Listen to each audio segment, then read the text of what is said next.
ഞാൻ ഉടമ്പടി എടുത്തില്ല. ഇദ്ദേഹം പറഞ്ഞതനുസരിച്ച് ഞങ്ങൾ വീട്ടിലെ താല്പര്യം അനുസരിച്ച് ഞാൻ അമ്മ ഇങ്ങനെ പറഞ്ഞതനുസരിച്ച് പ്രാർത്ഥിക്കുന്നുണ്ട് 2 നേരം. രണ്ടാമത്തെ ചൊവ്വാഴ്ച ദിനം ഞാൻ ഈ ഉപവാസ പ്രാർത്ഥനയോടൊപ്പം അമ്മയോടും പ്രാർത്ഥിച്ചു.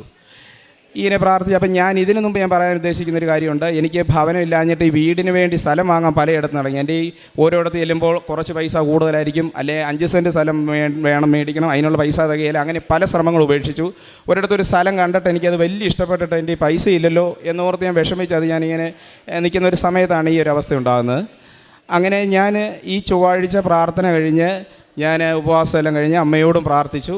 2-ാം നാളാകട്ടോ, ഞായർ വൈകിട്ട്, തിങ്കൾ രാവും പകലും, ചൊവ്വാഴ്ച രാവിലെയും ആ ഉച്ചയ്ക്കത്തെ ഉപവാസ സമയം ഞാൻ പ്രാർത്ഥിച്ച് ഞാൻ ആഹാരം കഴിക്കാൻ ഒരു ഉരുള ചോറെടുത്ത് ഉണ്ടുന്ന സമയത്ത് എനിക്കൊരു ഫോൺ കോൾ വരിക. എനിക്ക് പരിചയമില്ല. പെട്ടെന്ന് കൃഷ്ണകുമാർ സാറല്ലേ എന്ന് ചോദിക്കും. ഒരു കമ്പനിയിൽ നിന്നാണ്, ബാങ്കിൽ നിന്നാണ് വിളിക്കുന്നത്. അതേലോ എന്നായിരുന്നു